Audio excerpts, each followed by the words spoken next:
Hey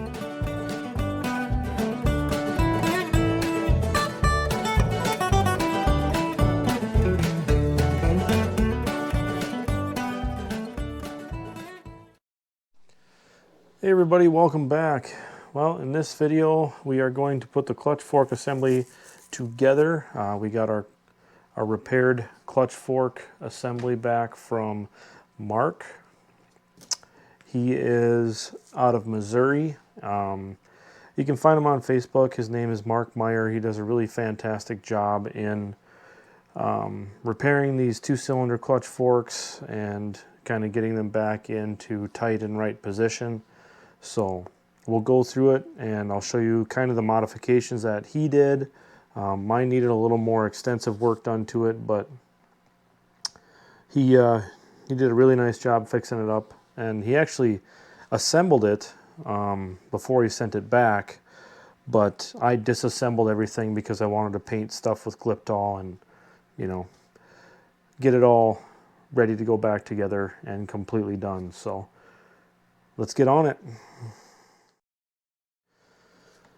Okay, so the first thing that I'll talk about is the clutch foot, I guess you could call it, itself. He did remount the center, install a bushing in that casting for the clutch foot pad, and then this portion here was actually cut off and a new portion was welded on because this was wore so razor thin because this thing was used without a clutch pulley pad for so long. Just wore the metal away. So the bottom, I would say the bottom third of this is all new steel. So he did a really nice job, kind of fogged it with some green paint to make it kind of match the patina, and did a really nice job on that. The clutch lever itself, this portion here has been welded and turned down, and then the keyway has been resized, and he did make he used a split key system in this so that you could more easily get it apart, but he did make 2 keys for it that are a stepped key. If you guys can see that, there's a machining mark in it because this keyway is actually wider than factory, so he had to machine a smaller step into this key so that the yoke itself would slide on, because there was no way for him to change the size of the keyway inside this yoke. So that's the reason for the special keys. Trying to get these out. Oh, sorry about that. Gotta get some of this grease off my hands here. There we go. Another thing that he did, actually 2 things. The bottom, or actually it would be the top section of this casting where the clutch fork and everything rides in, this was all machined out and cut away. He machined a new plug that goes in here, welded that in place, and then installed a bronze bushing. So that's all good and well, nice and trued up here.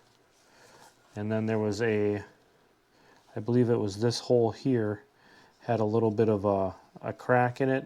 He welded that up for us, trued it up, and you can't even tell that it was there. So very, very nice job on that.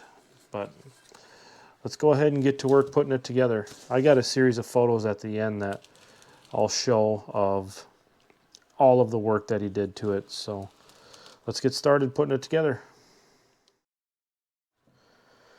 Okay, first thing we're going to do is going to put the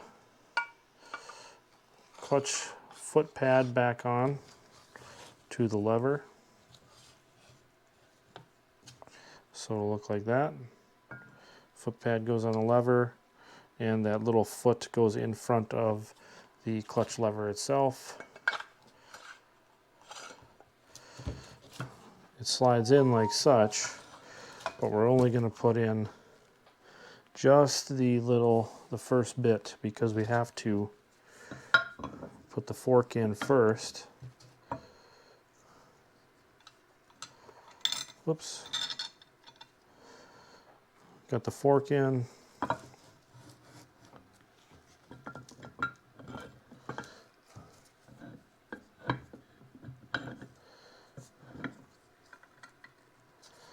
See if I can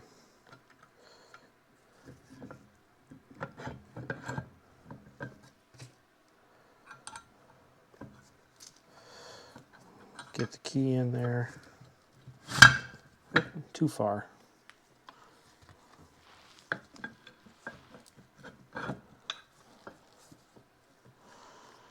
Put the key in the top. Move that up.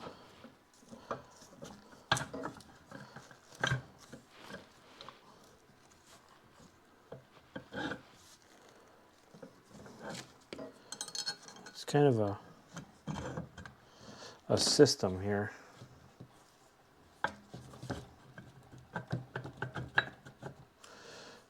Then there's a spring that goes on here. Now this is a system that Mark had designed. It's not something that would be factory, but there's a spring that we put onto the bottom of the shaft here. And then there's this set collar that goes on here.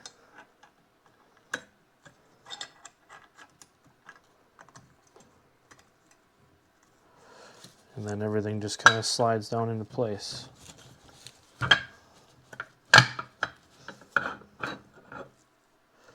Kind of like that.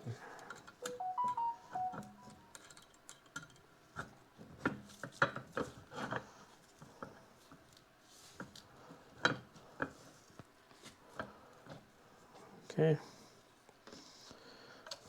So then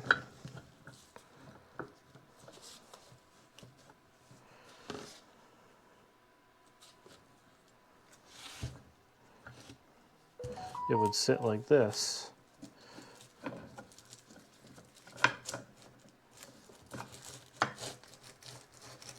See, I gotta move it up a little bit here.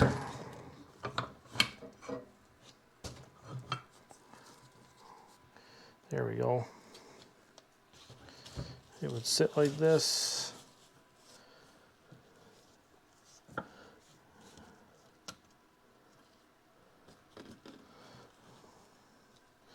And we can tighten up this little Allen screw here.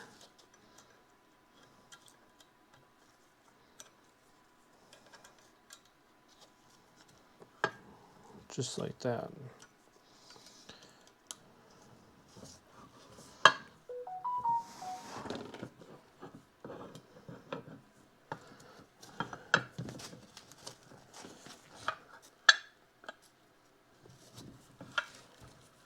I think we got to bring it down a little bit more. There's a cotter pin that goes in the top side of this shaft. So loosen the set screw up just a little bit.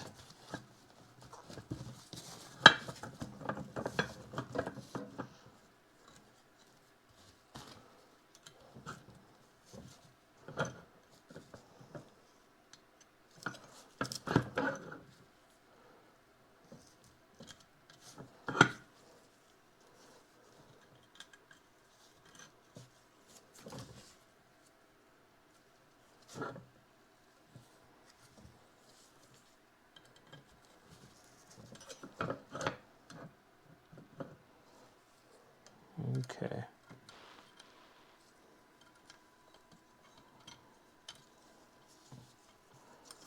Put a little bit of tension on that spring.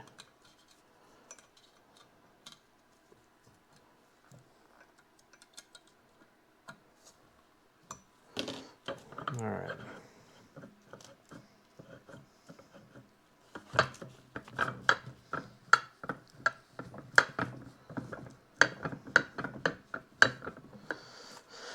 There we go. Then we have a cotter pin that goes into a hole right here to keep everything from popping out. But actually I'm going to do it from this side.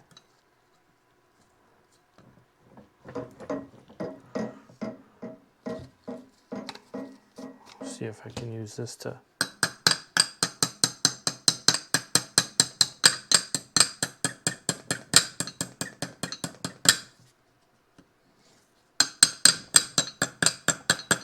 drive it home. All right, I'll get that the rest of the way in and then we'll move on. Okay, now that we got everything set up correctly, we can install the bronze clutch collar. And Mark was nice enough to supply us with 2 very nice clutch collar bolts. And these do get safety wired.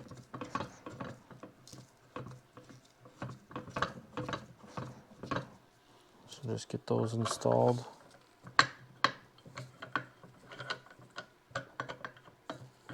Just gotta find the right position here. There we go.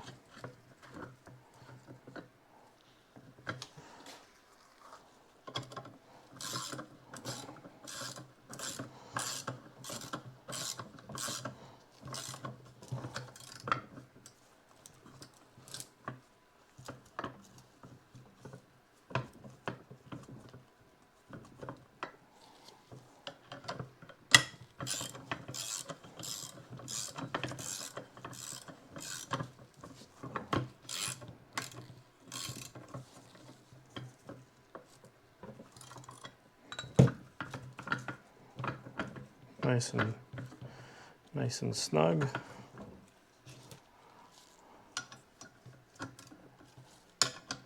Do have to snug this one a little bit more.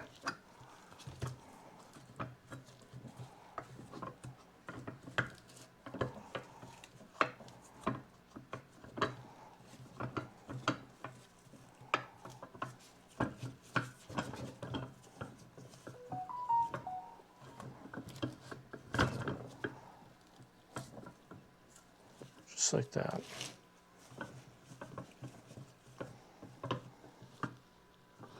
I might try to flip these around. Oops, sorry about that. Let's try flipping these bolts around, if maybe they fit better the other way here. Okay, and there we have it. Everything's in place, safety wires on. These bolts get safety wired to the yoke. I know you guys probably can't see that real well, so try and do it like that. But there's your safety wire, top and bottom.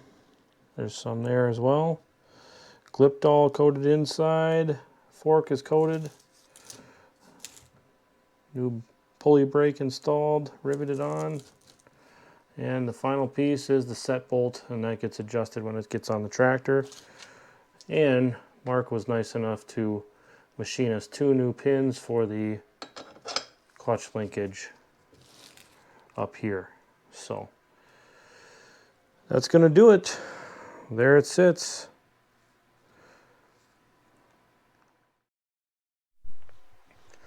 Well, I think we're going to stop the video here. I know it wasn't a very long one, but this next one will be kind of a lengthy, well, not too lengthy, but it's going to take place in 2 different locations. So I think the next thing that we're going to do is put the clutch pulley back together. So we have our clutch collar here, clutch dogs and pins, and then we have our T-bolts, and last but not least, the gear and snap ring. So that's going to do it. Hope you guys enjoyed. Thanks for watching. Thanks for wrenching with me, and I'm going to bed. We'll see you guys in the next one.